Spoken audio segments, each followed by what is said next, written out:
Hey guys, today I'm going to be making my kale soup. I was asked to make this for church dinner tonight, so I'm going to be making up a big batch of that. And then while that's cooking, I'm also going to be making my homemade roasted and salted garlic butter and honey and cinnamon butter. So follow along.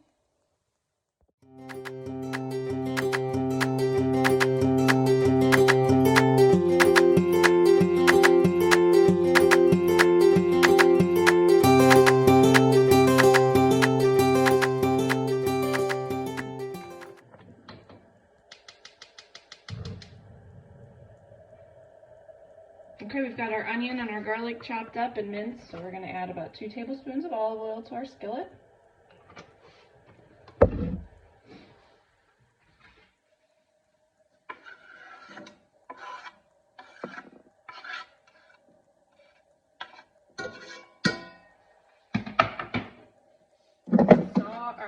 Saute our onions until they are nice and translucent.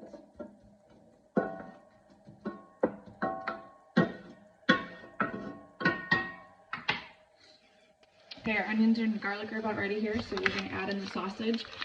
For a single serving or a single pot of this, I use 1 pound of bulk sausage, but since I'm doing a big batch, I'm going to use 2 pounds. And I just got this from a local butcher.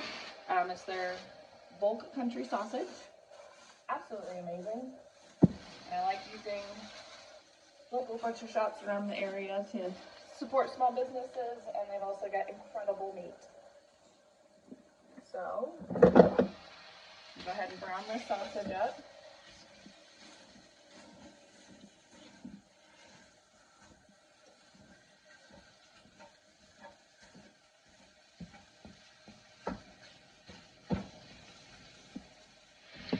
This year we also made some of our own bulk sausage, which was a really neat experience. The kids got to try it out. We got ourselves a meat grinder because we figured with all of the hunting and stuff that we're going to be doing in the near future, it would just be a wise investment. So we had some extra casings, and we just decided that we're going to go ahead and try to make our own sausage. So we got a couple pork butts and ground them through the grinder and then seasoned them up, and man, they're delicious. So that might have to be another video some other time. Okay, I'm going to add a little bit of rubbed sage to this. And this is sage that we grew last year in our garden. Dried it. A really simple method. And I think sage just adds a really nice flavor to the sausage, especially in dinner dishes. Who am I kidding? I use it in breakfast dishes too. Okay, now we're just going to add the sausage over to the Nesco cooker and then get our other ingredients prepared.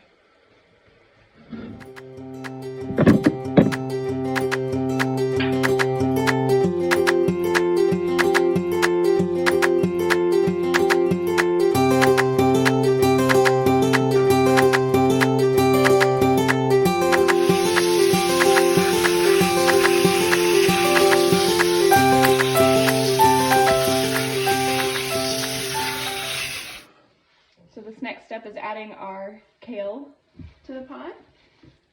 So wash the bunches of kale, and then you just pull out the leaves off of the stalk, and then you just kind of want to break it apart. So they're good, nice bite-sized pieces. You don't want to get a big spoonful of a big cone of kale while you're eating this. So usually I use 1 bunch of kale. It really just depends on the size of the bunch, but again, in this instance, I'm going to be using more. I'm making a bigger batch of it, so just going to break this all up and add it in.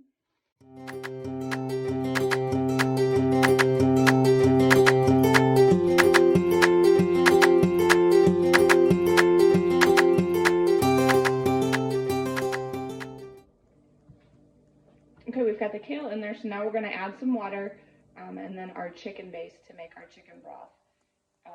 You can use bone broth if you'd like, or just bouillon cubes with water also, but I like to use water and chicken base that I get from Sam's or any Amish grocery store you can get. Also, this next step, you're going to, if you're using canned potatoes, then hold off for a minute, but if you're using fresh potatoes, you're going to start peeling your potatoes and slicing them, dicing them into about 1-inch squares to get those cooking so that they're nice and soft to eat also while the kale is cooking down. So I'm going to go ahead and add some water. All right, while the soup is cooking and we're getting the kale cooked down so it's nice and tender, I'm going to go ahead with my next step, which is the butter making. So we're going to start out with our daisy butter churn, and this was my grandma's. I'm not sure if she ever used it because it looked very brand new whenever I got it, but I like to use this to make my butter. And then a quart of heavy whipping cream. We're going to use Members Mark Sam's brand for now, but hopefully in the sometime distant future we're going to have a cow. That's my goal.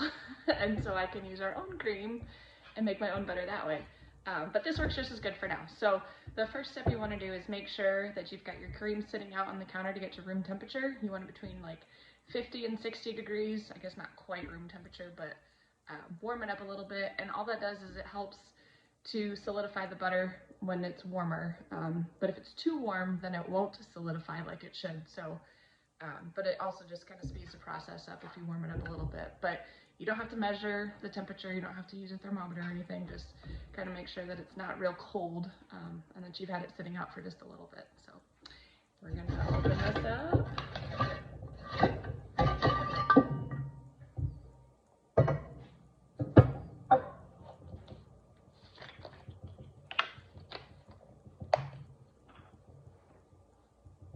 Pour our cream in.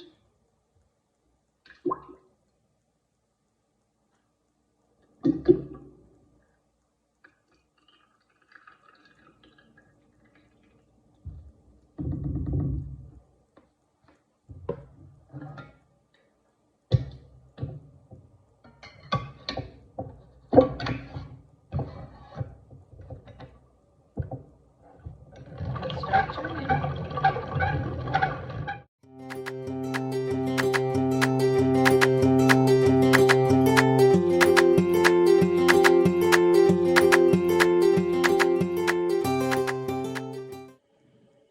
Our butter is made, and so the next step is going to be to pour off the buttermilk, and we save that and use it for pancakes or biscuits, or honestly, my family likes to just drink it straight out of the jug, so because it's sweet. So take this lid off, and I start by just gathering the butter and trying to squeeze out as much buttermilk as I can.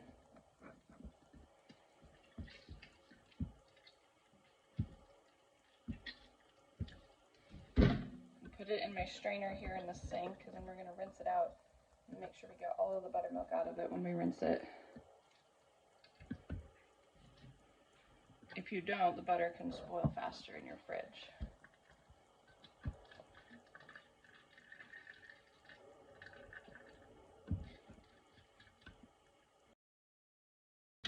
We'll just pour off the buttermilk into this jar.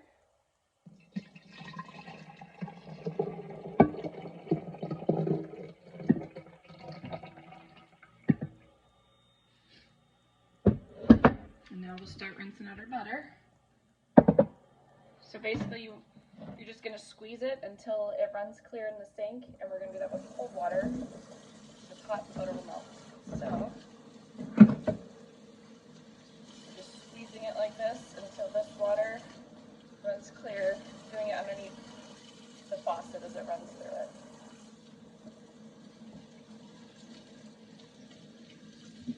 And you got to work quickly because the warmth of your hands will melt it also.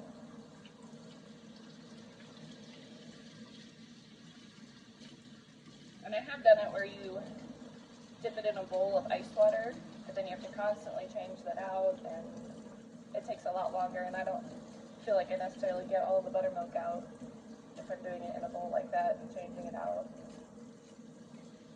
So I just run it under the cold tap. I don't know if you can tell, but when we squeeze it, It's running pretty clear now. Okay, so I'm going to put this in a bowl and let it sit in the fridge for a minute while I go make the other quart so we can do the other kind.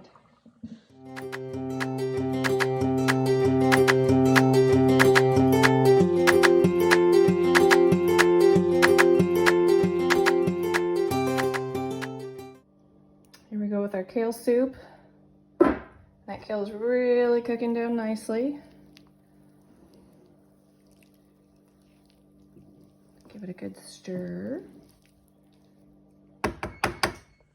Alright, now we're ready to add the potatoes to our soup. So these are the potatoes that I canned in my last video. And like I explained there, I just really like the way pressure canned potatoes work in soups because they don't get real mushy when they're in there for too long. They kind of hold that firm texture. But they're obviously easy to eat and cook. So I like to give them a quick little rinse before we put them in. Just gets any of that extra starch that had to come out in the canning process. That's what that settlement is in the bottom.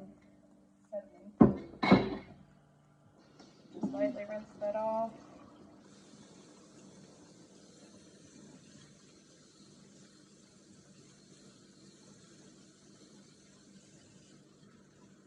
And then we'll add this to the soup.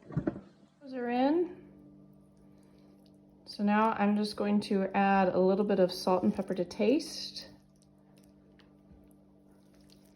And then a quart of heavy whipping cream for this big of a batch. And then we'll just let it sit and simmer on low until it's time for dinner tonight.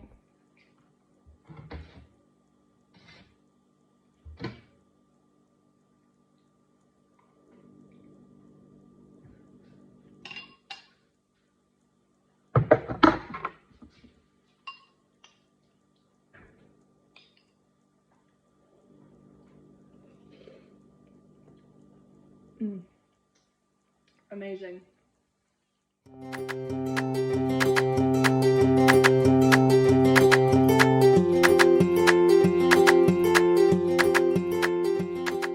Thanks for watching. Make sure to tell your friends and subscribe if you'd like. Kids are home now, so I gotta go.